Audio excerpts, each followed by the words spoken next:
Yesu nashimwe, turashima Imana nyiramahoro ko iduhaye umwanya mwiza wo kugira ngo tuganire ijambo ry'Imana. Imana ibaho umugisha cyane. Mwese muhawe ikaze kuri uru rubuga rwa Byuka Torero, aho tuganirira ijambo ry'Imana, tukumva impuguro n'inyigisho zitandukanye, tukumva icyo umwuka abwira amatorero, nk'uko ijambo ry'Imana rivuga ngo ufite amatwi yumva niyumve ibyo umwuka abwira amatorero. Tugeze mu gihe kibi ubwo amatwi y'abantu benshi adashaka kumva iby'Imana ivuga, ariko wowe ugize umugisha wo gufungura iyi televiziyo ya Byuka Torero, Imana iguhe umugisha. Mana data wa twese uri mu ijuru, tugushimiye ko uduhaye umwanya mwiza wo kugira ngo twumve ijambo ryawe.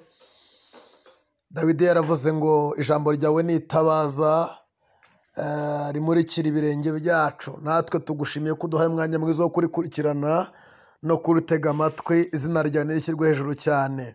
Umwanditsi Yohana yanditse amagambo akomeye, yaravuze ngo kuko Imana yakunze abari mu isi byatumye itanga umwana wayo w'ikinege, kugira ngo umwizera wese atarimbuka ahubwo ahabwa ubugingo buhoraho. Imana ishimwe kuko Imana itatanze umwana wayo mu isi gucira abari mu isi iteka ryo gupfa, ahubwo yabikoze kugira ngo umwizera azakizwe nawe. Turagushimiye Yesu, haleluya. Turagushimiye Mwami, turagushimiye byiringiro bizima, turagushimiye wamfura we, turagushimiye. Imana ishimwe, Imana ishimwe, Imana ishimwe, Imana ishimwe, Imana ishimwe, Imana ishimwe, Imana ishimwe, Imana ishimwe. Umuntu ukwizera Kristo ntabwo yarimbuka. Umuntu ukwizera ubuzima bugira impinduka. Umuntu ukwizera ejo he ni heza. Umuntu ukwizera abikiwe ubugingo. Umuntu ukwizera afite ubuzima. Umuntu haleluya, haleluya. Natwe turasenze kugira ngo uramburire ibiganza bacu bakurikiranye ijambo ryawe. Urambura ibiganza bacu bari imbere yawe baguteze amatwi, uvugane n'ubugingo bwabo. Wongera ukangura ibitekerezo byabo, wongera ukangura imitima yabo. Mu izina rya Yesu Kristo turaguhendahenze Mwami, kugira ngo ukore ibikomeye, ukize ubugingo bwabo, ubucikisha umubisha. Mu izina rya Yesu Kristo imbaraga zawe zikora ibikomeye ku bugingo n'ubuzima bwabo. Izina ryawe rihabwa icyubahiro, mu izina rya Yesu Kristo Mwami wacu. Amen, amen, amen. Yesu nashimwe. Turashimira Imana nyiramahoro yongeye kuduha umwanya mwiza, kuko uwacu yavuze ijambo rikomeye ni Yeremiya mu bice 16. Yaravuze ngo amagambo yawe amaze kuboneka narayariye ndayamira, ampindukira umunezero n'ibyishimo. Imana ishimwe. Muririmbyi wa 16 yaravuze ngo aba Yesu bishimira izina rye ryiza.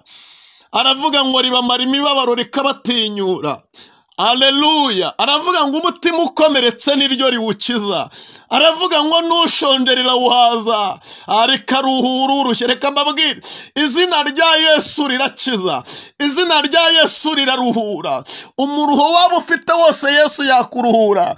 Matayo 11:28 yamanitse itangazo, aravuga ngo yemwe abarushye n'abaremerewe nimuze musange ndabaruhura.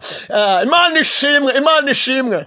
Yesu ni karuhura, Yesu ni umukiza, Yesu ni umutabazi. Hahirwa umuntu umwiringira, hahirwa umuntu umwemera, hahirwa umuntu umwizera, kuko umuntu uri kumwe nawe naho yaca mu bikomeye Yesu abana nawe. Naho yaca mu muriro Yesu awumurindiramo. Naho yaca mu bupfubugi Yesu abumurindiramo. Naho yaba umupfakare Yesu abimurindiramo. Naho yaba umupfakazi Yesu abimurindiramo. Naho igihugu cyacu uri umwijima Yesu abimurindiramo. Ndakwinginze kugira ngo urusheho kugirira icyizere Yesu. Imana ishimwe. Bibiliya ivuze ibintu bikomeye. Iravuze ngo hahise akanya iravuze ngo ibakiza ukuboko k'umwanzi wabo, irabacungura, ibakura mu kuboko k'umubisha. Imana ishimwe. Bibiliya ivuze ijambo rikomeye. Imana ivugana n'Abisiraheli. Ibi ngibi uwacu ari kuririmba, yaririmbye ukuntu babonanye Abisiraheli babanye n'Imana bari mu Egiputa, ibahagurukiriza Mose, irangije irabacungura, ibakura mu maboko ya Farawo, ibakiza uburetwa, ibakiza imigambi y'ababi. Hanyuma ngo nuko ku kitangaza cya nyuma irababwira ngo nimugende mufate umwana w'intama, nimurangiza mu mubage, nimumara kumubaga musiga amaraso ku nkomanizo z'imiryango. Hanyuma marayika murimbuzi uri buze guca mu gihugu ntabwo ari buze kwinjira ahantu wasize amaraso. Marayika murimbuzi uri buze kurimbura Abanyegiputa ntabwo ari buze kwinjira mu rugo rwanyu. Marayika murimbuzi uri buze gukora ibidasanzwe muri icyo gihugu, mwebwe murarokoka. Imana ishimwe. Hanyuma ngo nuko Abisiraheli baragenda babaga umwana w'intama, bamurya wose. Bamaze kumurya, hanyuma ngo nuko barakenyera, barahagarara, barahambira ibyabo. Ngo nuko mu gitondo cya kare itegeko riva kwa Farawo, kuko marayika yanyuze mu Egiputa yica abana bose b'imfura ba Farawo, kuko yinangiye akanga kurekura ubwoko bwayo. Imana ibigira bikora. Mu gitondo Farawo abyutse asanga imfura we yapfuye, atabaje igikomangoma asanga imfura yacu yapfuye, atabaje abasirikare asanga abana babo bapfuye. Akomeza hirya asanga igihugu cyose cyacuze umuborogo. Bibiliya ivuga ijambo rikomeye. Arangije atuma ku Bisiraheli arababwira ngo nimugende, kuko ninongera kubona we Mose nzakwica. Reka mbabwire, iyo umuntu abanye na Yesu akagira ikimenyetso cy'amaraso ya Yesu, Imana imutambutsa aho abandi baguye. Imana imukorera ibikomeye. Muri iki gihe gikomeye ndakwinginze, ongera ubane n'umwami neza, ongera wisunge Kristo, ongera wizera amaraso ye, kugira ngo marayika murimbuzi atinjira mu rugo rwawe. Imana ishimwe. Si ikibazo cyo kumva Abisiraheli baturanye n'Abanyegiputa, ahubwo ikibazo nuko bo bagize umugisha wo kumenya ibanga ryo gusiga. Icyatumye marayika yinjira mu Banyegiputa nuko batamenye ibanga ryo gusiga amaraso y'umwana w'intama. Ndaguhendahenze kugira ngo muri iki gihe wongere ugirire Imana icyizere kandi imbaraga zayo zibane nawe. Imana ibahagurukirisha amaboko akomeye. Bageze ku nyanja bagiye baririmba, bahageze ngo Imana ikora ibitangaza. Mose arambura ikiganza hejuru y'inyanja, bambuka bigoranye, ariko barambuka. Abanyegiputa babakurikiye bagwa mu nyanja. Hanyuma ngo intumbi zabo zireremba hejuru y'amazi bakizireba. Ngo nuko barakomeza bagera imbere. Imana ibakiza ukuboko k'umwanzi wabo, irabacungura, ibakura mu kuboko k'umubisha. Ndashimira Imana yadukijije, ndashimira Imana yaducunguye, ndashimira Imana dukuye mu kuboko k'umubisha. Izina ry'Imana nirihabwa icyubahiro cyane. Bibiliya ivuze ijambo rikomeye. Biravuze ngo nuko Imana imaze kubikora bizera amagambo yayo, baririmba ishimwe. Imana imaze gukora ibitangaza, Imana ibakijije urupfu, Imana ibarindiye mu mahanga, Imana ibambukije inyanja, iberekeje muri gakondo yabo. Barangije baranezerwa, barangije ngo baririmba ishimwe ryayo, barangije baririmba intsinzi. Baranezerwa ngo baririmba ishimwe ryayo. Ariko Bibiliya yavuze ijambo rikomeye ngo bageze imbere, abana ba Isiraheli baribagirwa. Bageze imbere, imitima yabo iribagirwa. Bageze imbere, ubuzima bwabo bwibagirwa Imana ibakuye. Batangira kwishimira amaboko yabo, batangira kwishimira ubwenge bwabo. Bageze imbere, hahise akanya abana babo bamaze kwiga, hahise akanya bamaze kugera, bamaze gucuruza babonye bifatitse, hahise akanya babonye inka zimaze kuba nyinshi, bahise akanya bubatse amazu meza bayabayemo, hahise akanya Imana ituramburira ibiganza, babonye amaviza, hahise akanya promosiyo ziraboneka, hahise akanya bararongorwa abandi bararongora, hahise akanya bubaka ingo bigoranye, hahise akanya bibagirwa ishyamba babayemo n'ubutayu babayemo, hahise akanya ngo baribagirwa.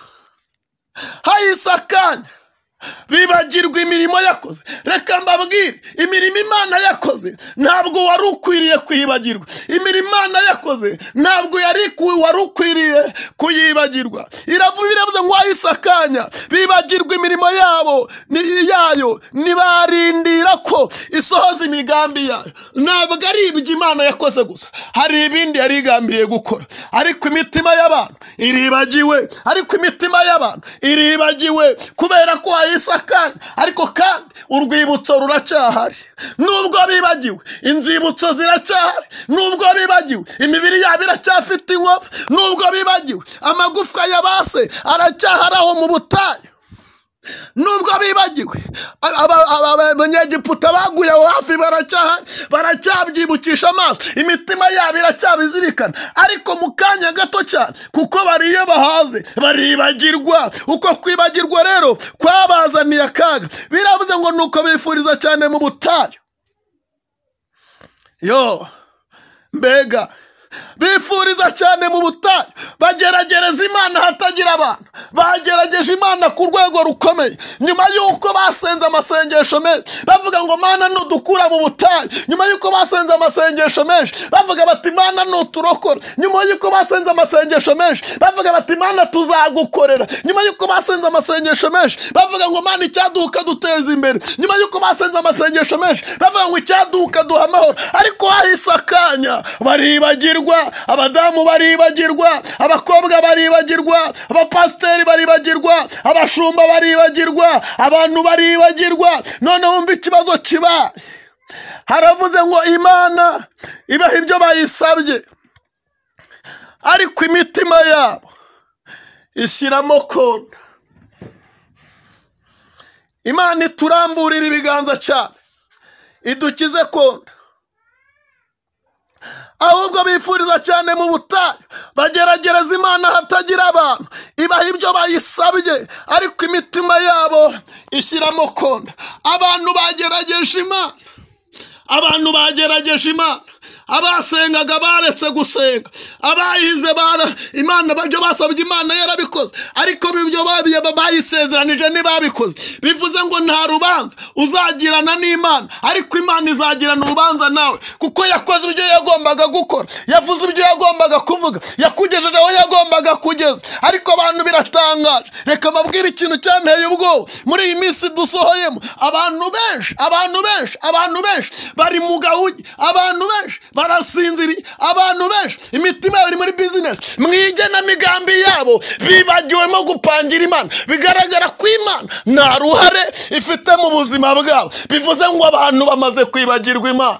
Abasengaga bamaze kwibagirwa, abiyirizaga bamaze kwibagirwa, abaririmbaga bamaze kwibagirwa, abayinginze Imana bamaze kwibagirwa, abo yahaye urubyaro bamaze kwibagirwa, abo yagaburiye bamaze kwibagirwa. Abantu bageragereje Imana ahatagira abantu. Abantu bageragereje Imana mu butayu. Umva ikibazo kibaye, ngo Imana ibahaye ibyo bayisabye, ariko mu mitima yabo ishyizemo konda.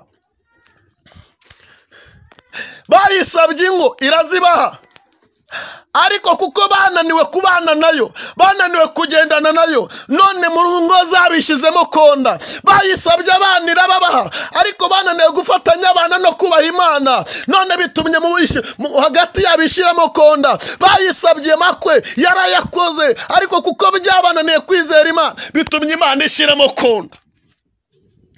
Bayisabye ingendo bayisabye kwimuruka bakava mu gihugu bakajya mu mahanga, ariko bagezeyo bariyonona. Abantu batangira gukora ibyaha, abantu batangira kwibagirwa, abantu bararya barahaga baribagirwa. Imana bayihindura inyene, Imana bayihindura iy'abakene. Ariko reka mbabwire, nta rwego wagezeho rwatuma utongera gukenera Imana. Byanga bikunda, you are still human. Uracyari umuntu. Byanga bikunda uracyakeneye Imana. Byanga bikunda uzongera gukenera Imana, kuko abantu barakoze batera imbere. Ariko ikibazo ni kimwe, kuko bataye Imana bizaniye akantu kitwa konda. Barariye barahaza, ariko ikibazo ni kimwe, diabete zazamutse kubera ko bataye Imana. abantu bizaniye konda mu buzima bwabo. Biravuze ngo nuko wahise akanya baribagirwa, bibagirwa imirimo yabo n'ibitangaza byayo, ntibarindira kwisohoza ubushake bwayo, bageragereza Imana hatagira abantu, ibahibwa imitima yabo yifuza, ariko ishyiramo mu mitima yabo, ishyiramo konda. Reka nkwinginge, reka nkwinginge, reka nkwinginge, reka nkwinginge. Birashoboka ko ufite konda uri kurwana nayo, ariko ndaguhendahenze, ndaguhendahenze, wikereka Imana konda. Ibuka aho wavuye ukagwa wihane, niko Yesu yavuze. Ibuka aho waguye ukagwa wongere wihane. Ibuka cya giceno cyawe cy'amasengesho, ibuka urukundo rwawe rwa mbere, niko yabwiye Efeso. Aramubwira ngo yawe Efeso we, nubwo ufite byinshi ariko mfite icyo nkugaya, nuko waretse urukundo rwawe rwa mbere, urukundo rutagiraga amoko, urukundo rutarebaga isano, urukundo rwagiraga neza abagufi n'abarebare, urukundo rwagiraga inzobe n'ibikara, urukundo rwawe rwa mbere umaze kurwibagirwa. Ariko ongera ugarukira Imana, ongera ugarukira Imana, ongera ugarukira Imana, ongera ugarukira Imana. Ahari Imana yakwemera guhendahendwa ikagukiza konda. Ndagira ngo dufatikanye gusenga. Bibiliya ivuze ijambo rikomeye mu gitabo cya Yesaya, igice ni icyambere, igice ni icyambere, igice ni icyambere, umurongo ni uwa 19. Haravuze ngo nimwemera mukumvira muzarya ibyiza byo mu gihugu. 20. Ariko nimwanga mukagoma inkota izabarya, kuko akanwa k'Uwiteka ariko kabivuze. Nimwemera mukumvira muzarya ibyiza byo mu gihugu, ariko nimwanga mukagoma inkota y'Uwiteka izabarya. Ncuti yanjye, ntiwari ukwiriye kwibagirwa Imana.